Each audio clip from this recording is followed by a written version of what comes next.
Innal hamdalillah nahmaduhu wa nasta'inuhu wa nastaghfiruh wa na'udzu billahi min shururi anfusina wa min sayyiati a'malina may yahdihillahu fala mudilla lahu wa may yudlil fala hadiya lahu wa ba'd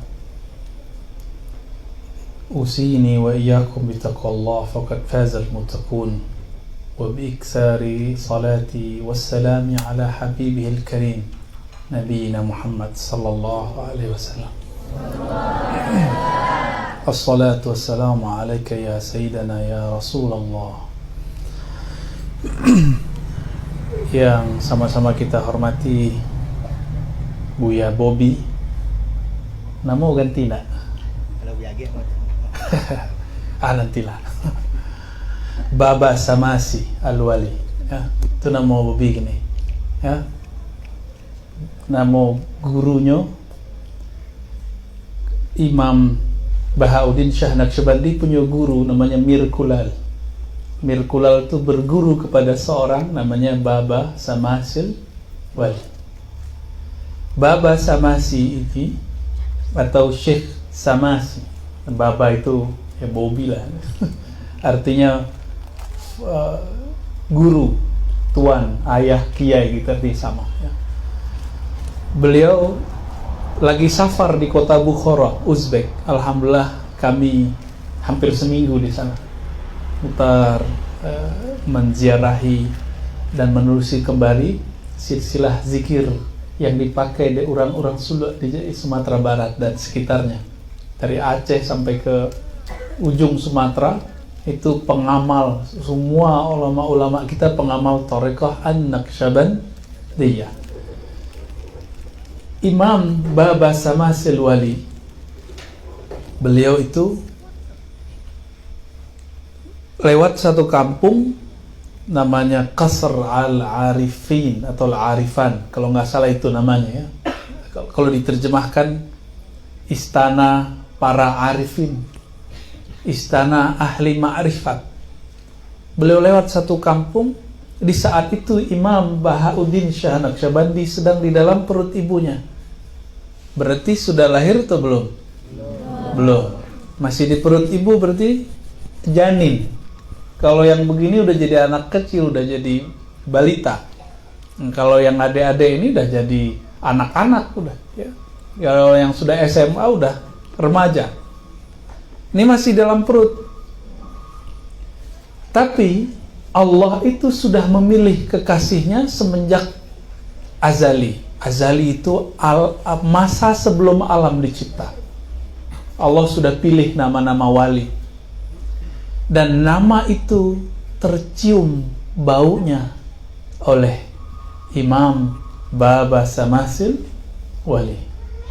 Ya, Baba Samasi gitu nama kecilnya. Ya, Al-Wali itu gelarnya. Baba Samasi ini mengabarkan kepada muridnya namanya Mir Kulal.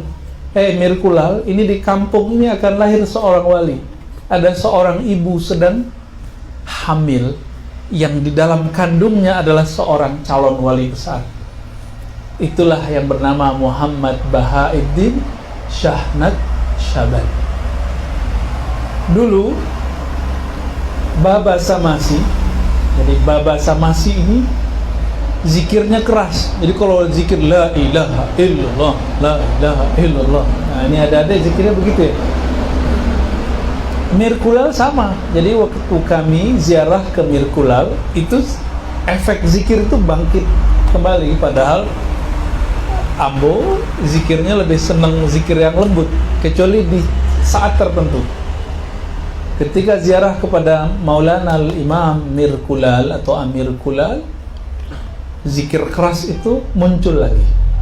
Sampai kemudian kita meneteskan air mata dan nikmatnya bukan main.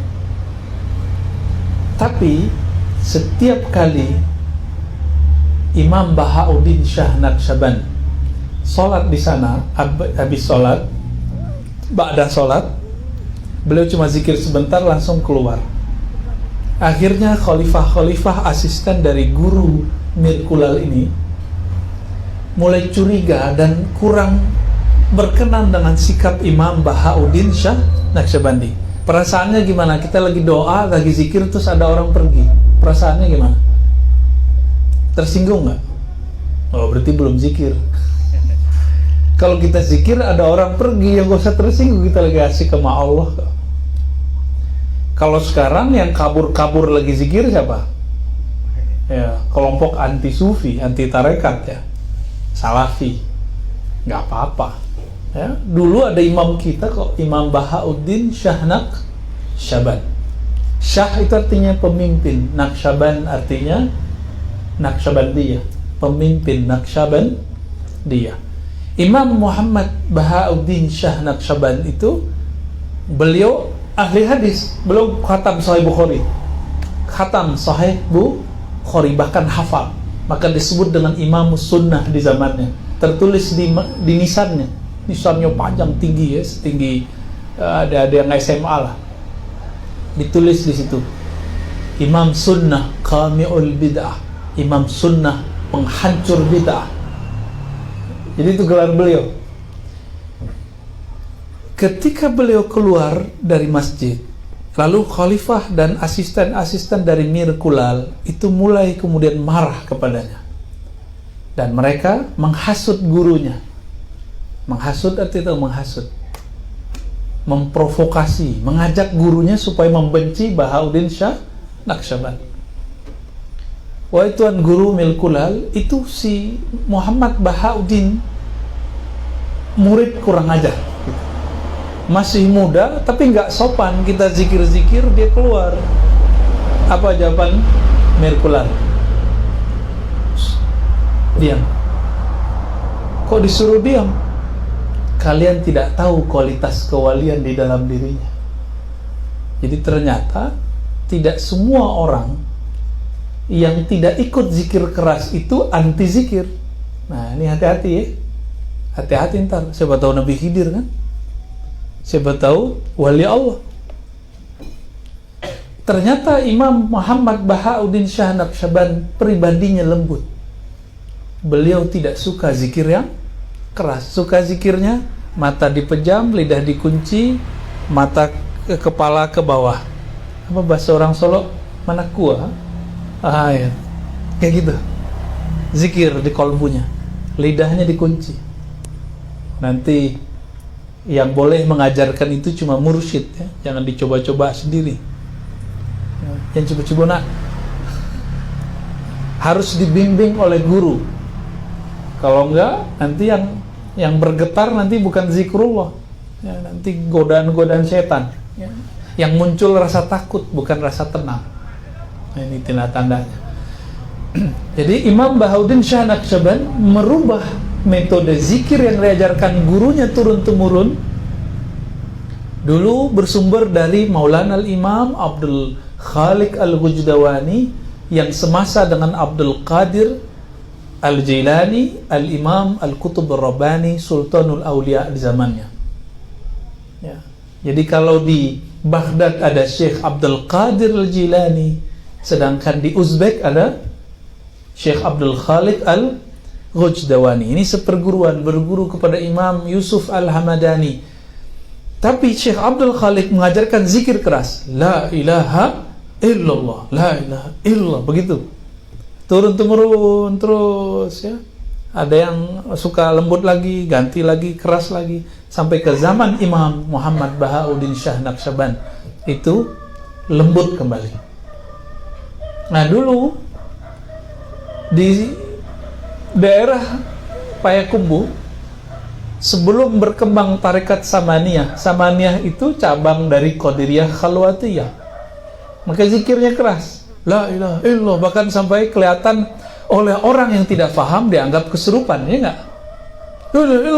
Mana ada orang kesurupan baca la ilaha illallah, kan enggak, itu la aqlalahu. Orang yang menuduh begitu enggak paham. Ada enggak orang kesurupan baca la ilaha illallah? Kalian cari-cari lah. Kalau orang kesurupan ya enggak beres. Ketika orang asik ekstase namanya membaca la ilaha illallah, jika pribadinya mungkin mengalami atau merasakan sesuatu yang keras, maka dia akan berteriak. Nah Adik-adik suka nonton bola nggak? Suka nonton bola nggak? Ayo, angkat tangan yang nonton bola. Pada malu. Nggak haram kok, ya. Yang senyum pasti suka tuh, ya. Udah angguk-angguk gitu tadi tuh. Pas bola mau gol, teriak nggak? Tuh, boleh nggak? Boleh nggak? Bid'ah nggak?